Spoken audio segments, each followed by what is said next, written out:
How to delete your account permanently on Facebook Lite.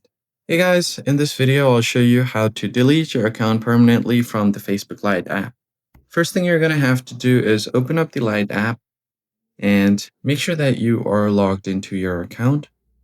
Once you are logged in, you're going to have to find your profile or the menu icon at the top right corner of your screen. Just tap on it. And then you'll find your profile. Now scroll down and go to Settings and Privacy, and scroll down to tap on Settings. Once on the Settings page, you'll find the Account Center right on top of your screen.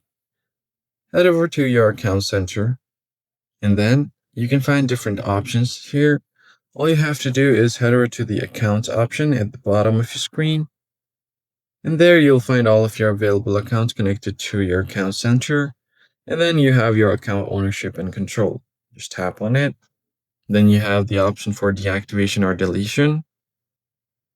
And here select which account you want to deactivate or delete. I'm going to continue with my Facebook account. And now there are two options. The first one is to temporarily deactivate.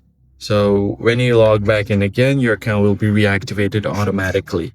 But if you want to permanently delete it, tap on the second option, and when you delete your account, your main profile and everything else you've added will also be permanently deleted. And you won't be able to retrieve anything you've added unless you recover your account within 30 days. So if you want to continue, tap on this continue button, and it will delete all of the pages you've created as well. So tap on continue. Now select the reason. And finally, you're going to have to provide your password. So that's pretty much it, guys. I hope this tutorial was helpful. I'll see you guys on the next one.